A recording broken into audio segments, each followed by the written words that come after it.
दोस्तों, अयोध्या में प्रकट हुए राम के भाई लक्ष्मण जी। हाँ, लक्ष्मण को तो आप अच्छी तरीके से जानते होंगे, क्योंकि लक्ष्मण जी ने राम जी का साथ वनवास से लेकर लंका तक अपने भाई का एक सच्चे भाई के रूप में साथ दिया था।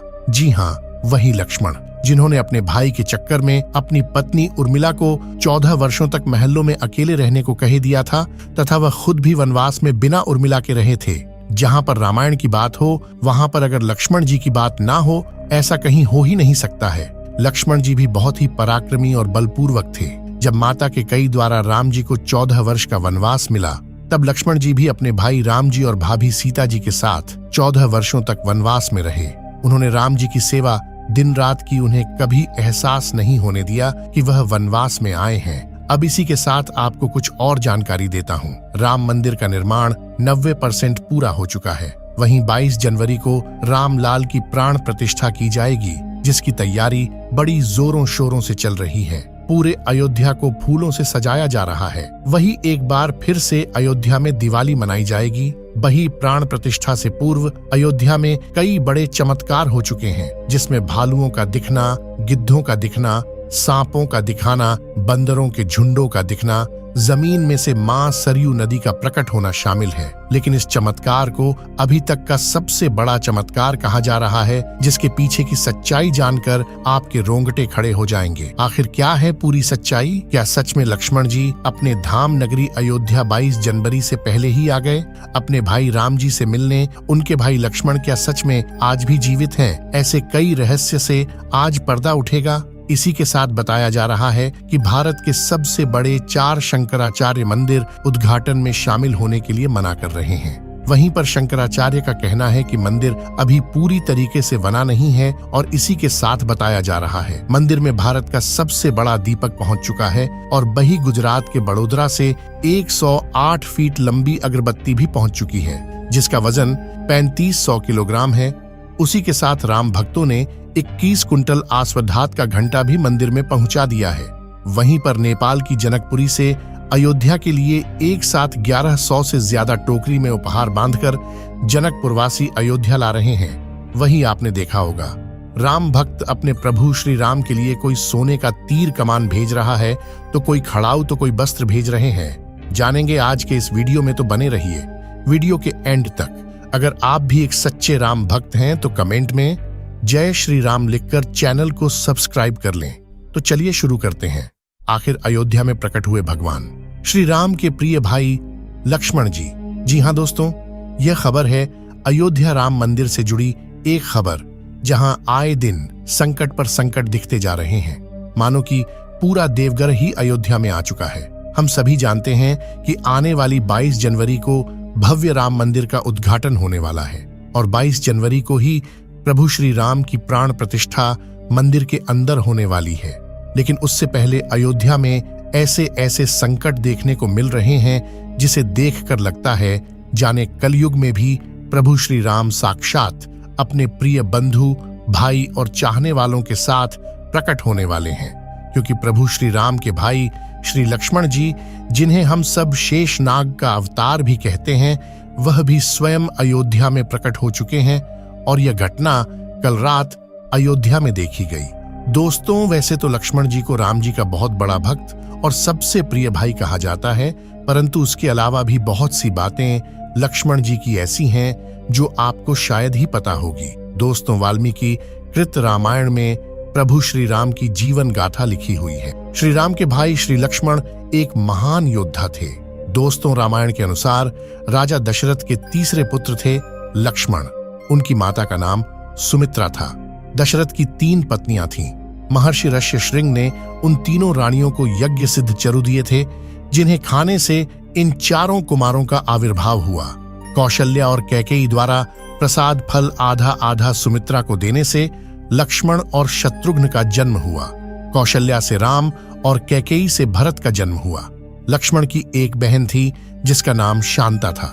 दोस्तों, राम और लक्ष्मण सहित 4 भाइयों के 2 गुरु थे, वशिष्ठ, विश्वामित्र। विश्वामित्र दंडकारण्य में यज्ञ कर रहे थे। रावण के द्वारा वहां नियुक्त ताड़का, सुबाहु और मारीच जैसे राक्षस इनके यज्ञ में बार बार विघ्न उपस्थित कर देते थे। विश्वामित्र अपनी यज्ञ रक्षा के लिए श्री राम लक्ष्मण को महाराज दशरथ से मांग कर ले आए। दोनों भाइयों ने मिलकर राक्षसों का वध किया और विश्वामित्र के यज्ञ की रक्षा हुई।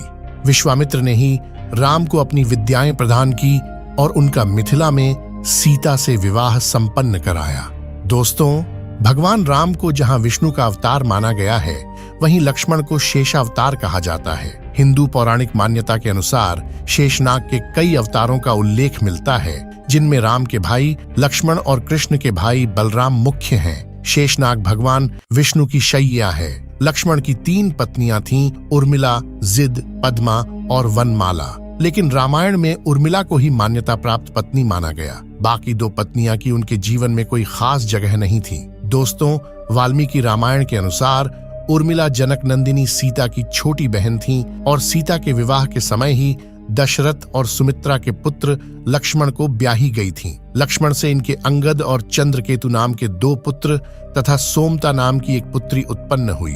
अंगद ने अंगदपुरी तथा चंद्रकेतु ने चंद्रकांतापुरी की स्थापना की थी। लक्ष्मण को वनवास नहीं हुआ था, लेकिन वे प्रभु श्री राम से बहुत प्रेम करते थे, इसलिए वे भी राम के साथ वनवास में चले गए।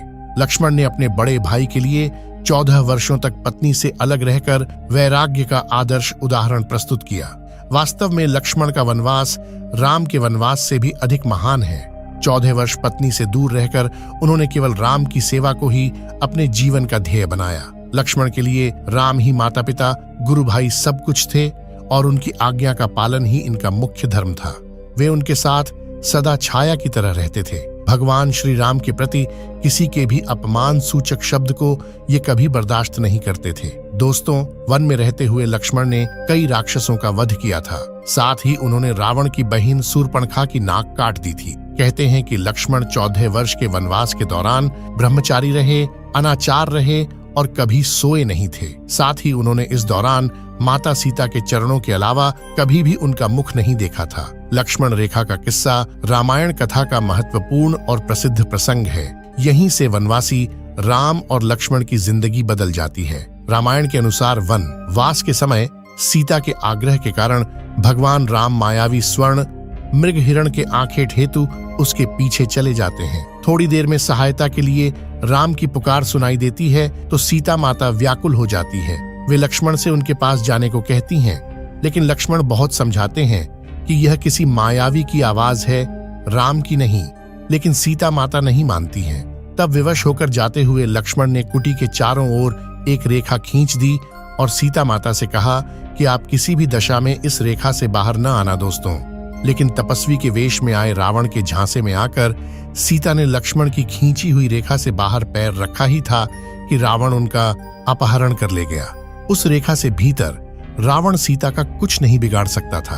तभी से आज तक लक्ष्मण रेखा नामक उक्ति इस आशय से प्रयुक्त होती है कि किसी भी मामले में निश्चित हद को पार नहीं करना है चाहिए, वरना नुकसान उठाना पड़ता है। लक्ष्मण ने ही मेघनाद का वध किया था। राम रावण युद्ध के समय मेघनाद के तीर से लक्ष्मण मूर्छित होकर गिर पड़े। लक्ष्मण की गहन मूर्छा को देखकर सब चिंतित एवं निराश होने लगे। विभीषण ने सबको सांत्वना दी। सभी ने संजीवनी बूटी की खोज में हनुमान जी को भेजा और हनुमान जी संजीवनी का पहाड़ ही उठा लाए। दोस्तों, पुनः युद्ध करते समय रावण ने लक्ष्मण पर शक्ति का प्रहार किया। लक्ष्मण मूर्छित हो गए। लक्ष्मण की ऐसी दशा देखकर राम विलाप करने लगे। सुषेण ने कहा, लक्ष्मण के मुंह पर मृत्यु चिन्ह नहीं है, अतः आप निश्चिंत रहिए। दोस्तों, मान्यता है कि लखनऊ शहर लक्ष्मण ने बसाया था। उत्तर भारत में लक्ष्मण को लखन भी कहते हैं। लखनऊ उस क्षेत्र में स्थित है जिसे ऐतिहासिक रूप से अवध क्षेत्र के नाम से जाना जाता था। लखनऊ प्राचीन कौशल राज्य का हिस्सा था। इसे पहले लक्ष्मण पावती, लक्ष्मणपुर या लखनपुर के नाम से जाना जाता था, जो बाद में बदलकर लखनऊ हो गया। यहाँ से अयोध्या मात्र 80 मील दूरी पर स्थित है।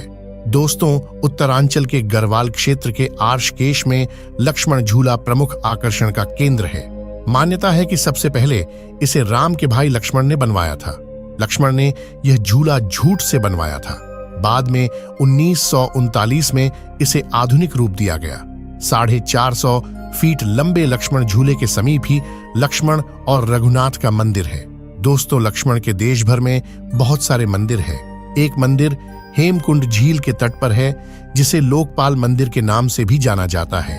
पौराणिक कथाओं के अनुसार यह मंदिर ठीक उसी जगह है जहां भगवान राम के भाई लक्ष्मण ने रावण के बेटे मेघनाद को मरने के बाद अपनी शक्ति को वापस पाने के लिए तप किया था। भारत के सबसे प्राचीन ईंटों से बने मंदिरों में से एक छत्तीसगढ़ में लक्ष्मण मंदिर महानदी के किनारे खड़ा है। दक्षिण कौशल की राजधानी श्रीपुर अंतर्राष्ट्रीय ख्याति प्राप्त पुरातत्व स्थलों में एक है। यहाँ कभी 10,000 भिक्षु भी रहा करते थे। इस तरह लक्ष्मण के कई प्राचीन मंदिर हैं। क्या आप जानते हैं राम मंदिर में बनाए गए हवनों की संख्या कितनी है और राम मंदिर में कितनी सीढ़ियां बनाई गई हैं? और यह राम मंदिर कितने मंजिलों का बनाया गया है? राम मंदिर के अंदर कौन कौन से कीमती पत्थर चुनवाए गए हैं? राम मंदिर की लंबाई पूर्व से पश्चिम में 380 फीट रखी गई है। इसी के साथ चौड़ाई 250 फीट तक कराई गई है और ऊंचाई इसकी 161 फीट है। राम मंदिर कुल 3 मंजिलों का है, जिसमें प्रत्येक मंजिल की ऊंचाई 20 फीट है और इस मंदिर में कुल 392 खंबे हैं तथा 44 द्वार बनाए गए हैं। इसी के साथ ये बताया जा रहा है कि अयोध्या में 2 मंडप में 9 हवन कुंड बनाए गए हैं। इसी के साथ यहाँ 121 पुजारी हवन कुंड की पूजा करेंगे। बात करते मंदिर के उद्घाटन में कौन कौन महान हस्तियां पहुंचेगी। देश से नहीं बल्कि विदेश में भी राम मंदिर की चर्चा बड़ी जोरों शोरों से हो रही है।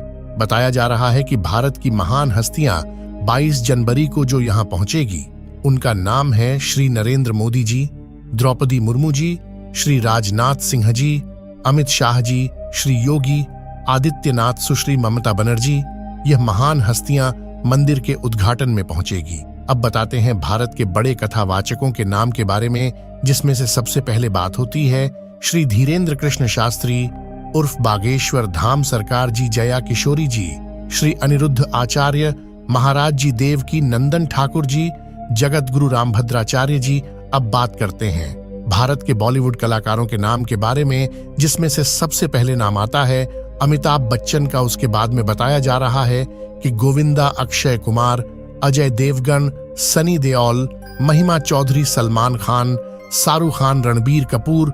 वहीं क्रिकेटरों के बारे में बताया जा रहा है विराट कोहली, सचिन तेंदुलकर, रोहित शर्मा जी मंदिर के उद्घाटन में शामिल होने की संभावना बताई जा रही है। मित्रों, अगर आप भी पक्के सनातनी हिंदू हैं तो पहले चैनल को सब्सक्राइब कर दें और वीडियो को लाइक करें और वीडियो को ज्यादा से ज्यादा सनातनी भाइयों को शेयर करें। मित्रों, आने वाली 22 जनवरी को देश भर में राम वाली दिवाली महोत्सव मनाया जाएगा, तो आप भी इस त्योहार में अपने परिवार के साथ खूब आनंद लें। आप सभी को हैप्पी राम दिवाली। जय श्री राम।